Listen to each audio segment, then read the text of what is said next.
The video for June 6, 2017 is entitled The Great United States Deception. My old friend Christopher Chapman provided insight in the great deception perpetrated on the American people and the world, a deception that totally undermined the original intent of the founders of the United States.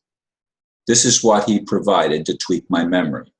This is why I was part of the movement to restore a nation limited in scope that would restore the nation and the world to a system that would free humanity, if only we could de-corporatize the land and its people. Indeed, I'm going to read that message that he sent, which is fairly long, and I don't usually read something of that at that length, but I'm going to do so today.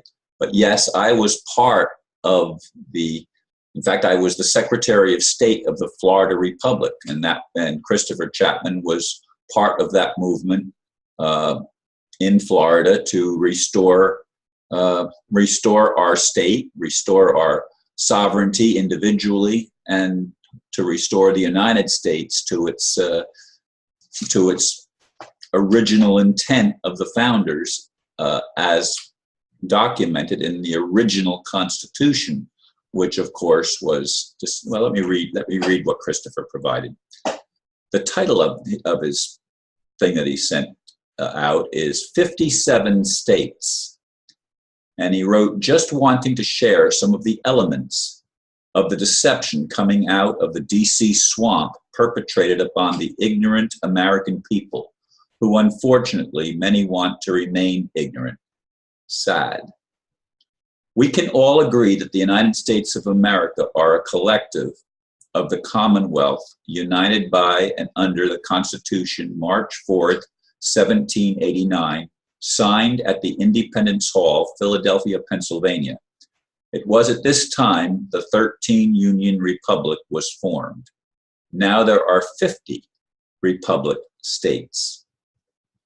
Congress in 1864, in order to evade and defeat the jurisdictional restrictions imposed by the Constitution and assert and exercise power of personal legislative jurisdiction over the sovereign American people residing throughout the geographical United States of America, yet still appear to maintain fidelity to the provisions thereof, breached the public trust and their oath of office, and embarked on a strategic plan to usurp the liberty, freedom from external restraint or compulsion, not subject to the will of another, such as any legislature, of every American through a policy of deceit and stealth by way of redefining the words, to wit, as of June 30th, 1864, Congress stripped state, in quotes, of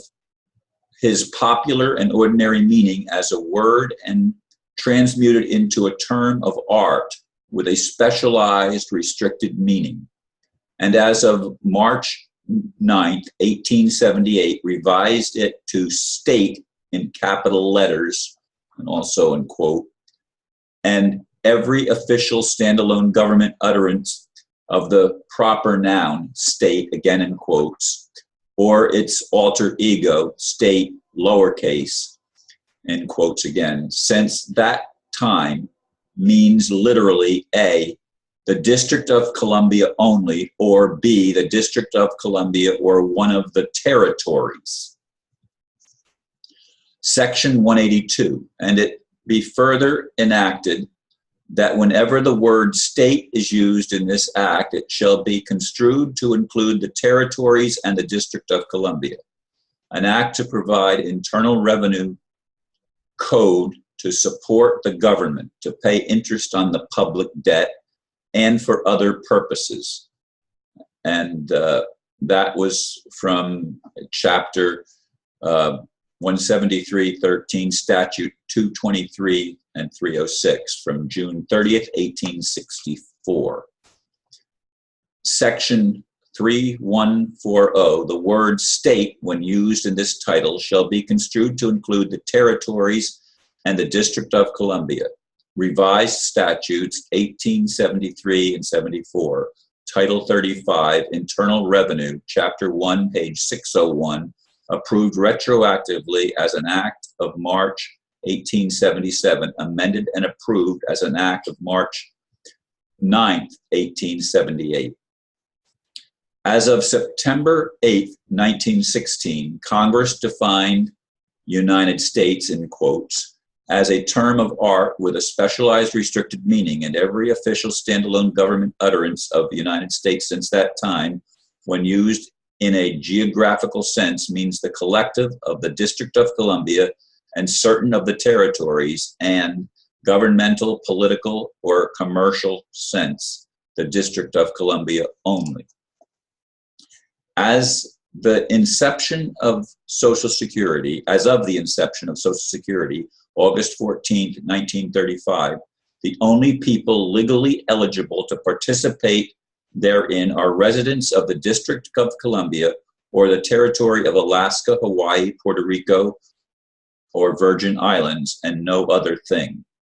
Although, as of this writing, the following states are now included, and the provides information from the law at cornell.education.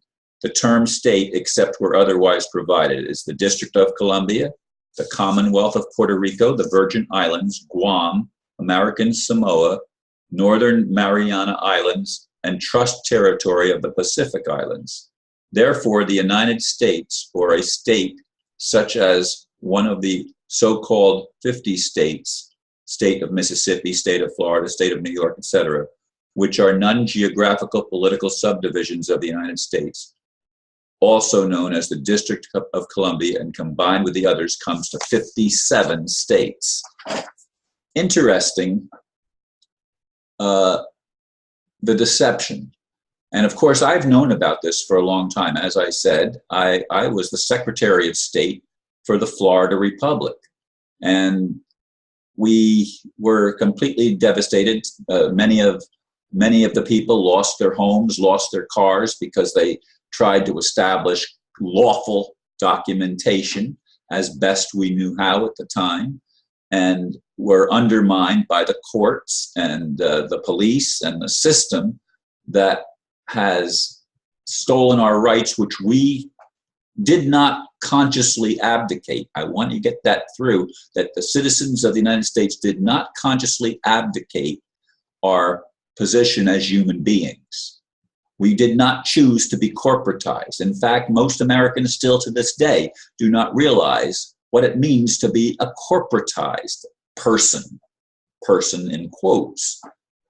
That means that you have no lawful rights, because you're not considered human, you're considered property. And that's the whole gig of the lawyers and the bankers and the charlatans that have undermined not just the United States, but the entire world. Hitler, as I said in previous videos, was right.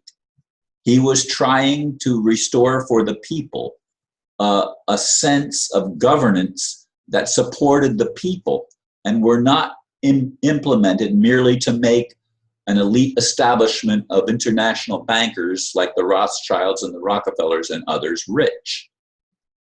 On the contrary, it was to establish freedom. And that's why I was involved, and that's why I'm still determined to see an overturn of the corporatization of not only the government, but of the world, and especially of the people. We are human beings, and we have natural rights as human beings. That was the gift that the founders of the United States of America gave to the world, a gift that would liberate us, freeing us from the clutches of these evil robber barons who took control of the world. And it's time to reverse that trend. It's time to shift everything to what the original intent was. Now, I know as I read that some of that is not going to be easy for everybody to understand. And I don't know that I get it all either. But I just want to leave you with this point. We were not created to be corporatized. We were created as human beings with natural rights and it's time that those rights become restored again. Thank you for listening, and namaste.